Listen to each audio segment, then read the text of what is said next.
வணக்கம், welcome to JK creation.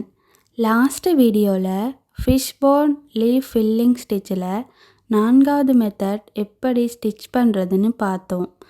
இந்த வீடியோவில் பட்டன் ஹோல் ஸ்டிச்சில் வேவ் ஸ்டிச் எப்படி ஸ்டிச் பண்ணுறதுன்னு பார்ப்போம். இந்த மாதிரி 5 லைன் கீறிக்குங்க. ஃபர்ஸ்ட்டாக சரி த்ரெட்டில் எப்படி ஸ்டிச் பண்ணுறதுன்னு பார்ப்போம். முதலாவது லைன்லேருந்து ஸ்டார்ட் பண்ணி த்ரெட்டை வெளியே எடுத்து நேராக 2வது லைனுக்கு கொண்டு போய் ஒரு செயின் ஸ்டிச் போட்டு திருப்பி கீழ்ப்பக்கமாக முதலாவது லைனுக்கு கொண்டு வந்து ஒரு குட்டி செயின் ஸ்டிச் போட்டு அது பக்கத்திலே ஒரு பெரிய செயின் ஸ்டிச் போடணும். த்ரெட்டை மேல் பக்கமாக 3வது லைனுக்கு கொண்டு போய் ஒரு செயின் ஸ்டிச் போட்டு திருப்பி கீழ்ப்பக்கமாக முதலாவது லைனுக்கு கொண்டு வந்து ஒரு குட்டி செயின் ஸ்டிச் போடணும். முதலாவது லைன் பக்கத்தில் ஒரு செயின் ஸ்டிச் போட்டு த்ரெட்டை 4வது லைனுக்கு கொண்டு போய் ஒரு செயின் ஸ்டிச் போட்டு த்ரெட்டை கீழ்ப்பக்கமாக இழுத்து ஒரு குட்டி செயின் ஸ்டிச் போட்டு அந்த லைன் பக்கத்தில் ஒரு செயின் ஸ்டிச் போடணும். போட்டு த்ரெட்டை மேல் பக்கமாக இழுத்து 5வது லைனுக்கு கொண்டு போய் ஒரு பெரிய செயின் ஸ்டிச் போட்டு த்ரெட்டை கீழ்ப்பக்கமாக கொண்டு வந்து ஒரு குட்டி செயின் ஸ்டிச் போடணும். முதலாவது லைன் பக்கத்தில் ஒரு செயின் ஸ்டிச் போட்டு மறுபடியும் த்ரெட்டை 4வது லைனுக்கு கொண்டு போய் ஒரு செயின் ஸ்டிச் போட்டு த்ரெட்டை கீழ்ப்பக்கமாக இழுத்து ஒரு குட்டி செயின் ஸ்டிச். அந்த லைன் பக்கத்திலே ஒரு செயின் ஸ்டிச் போட்டு த்ரெட்டை மேல் பக்கமாக இழுத்து 3வது லைனுக்கு கொண்டு போய் ஒரு பெரிய செயின் ஸ்டிச் போட்டு த்ரெட்டை கீழ்ப்பக்கமாக இழுத்து ஒரு குட்டி செயின் ஸ்டிச்.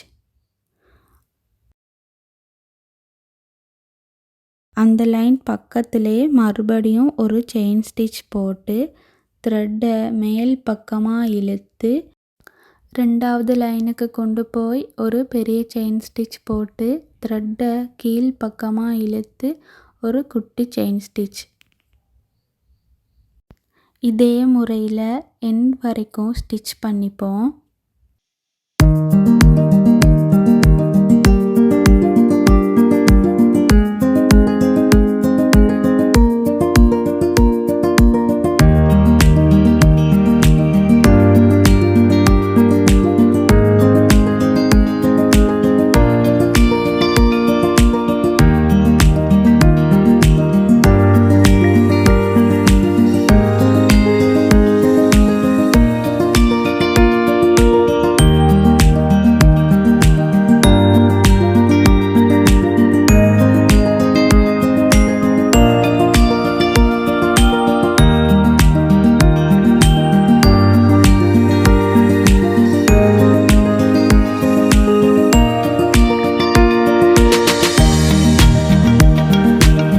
ஹெண்டு வரைக்கும் ஸ்டிச் பண்ணி முடிச்சிட்டோம்.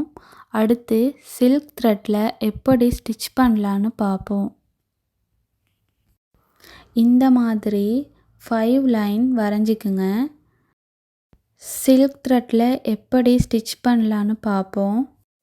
முதலாவது லைன்லேருந்து ஸ்டார்ட் பண்ணி த்ரெட்டை வெளியே எடுத்து நேராக 2வது லைனுக்கு கொண்டு போய் ஒரு செயின் ஸ்டிச் போட்டு திருப்பி கீழ்ப்பக்கமாக முதலாவது லைனுக்கு கொண்டு வந்து ஒரு குட்டி செயின் ஸ்டிச் போட்டு அது பக்கத்திலே ஒரு பெரிய செயின் ஸ்டிச் போடணும்.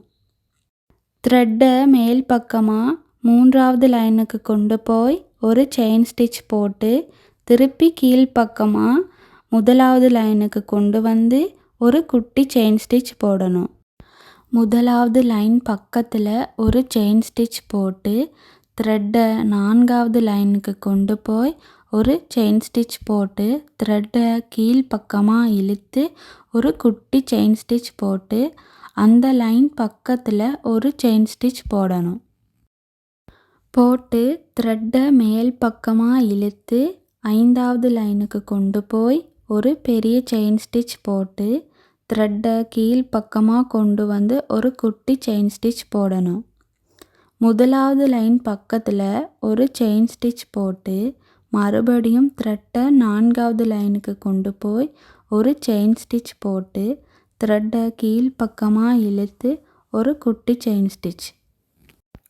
அந்த லைன் பக்கத்திலே ஒரு செயின் ஸ்டிச் போட்டு த்ரெட்டை மேல் பக்கமாக இழுத்து 3வது லைனுக்கு கொண்டு போய் ஒரு பெரிய செயின் ஸ்டிச் போட்டு த்ரெட்டை கீழ்ப்பக்கமாக இழுத்து ஒரு குட்டி செயின் ஸ்டிச்.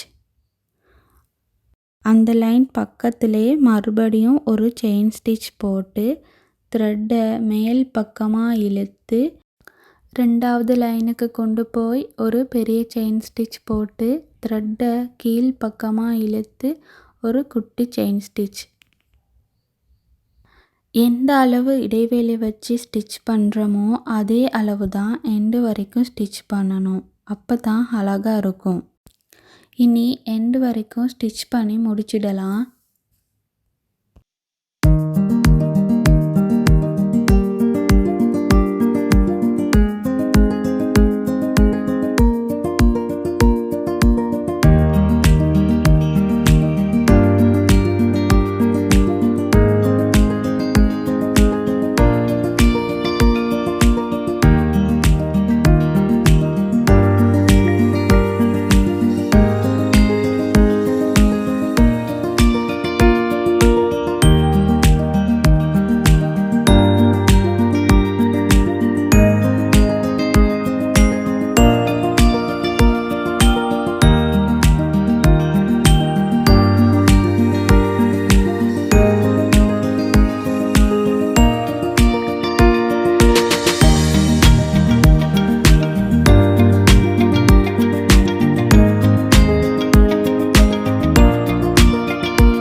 எண்டு வரைக்கும் வந்தாச்சு. இனி எண்ட் நாட் போட்டு ஃபினிஷ் பண்ணிடுவோம். அடுத்த வீடியோவில் பட்டன் ஹோல் ஸ்டிச்சில் ஆரி இன்னர் வீல் ஸ்டிச் எப்படி ஸ்டிச் பண்ணுறதுன்னு பார்ப்போம். மறந்துடாமல் சப்ஸ்கிரைப் பண்ணி பெல் ஐக்கானையும் கிளிக் பண்ணுங்கள். அப்போ தான் அடுத்தடுத்த வீடியோக்கள் வரும். தேங்க்யூ.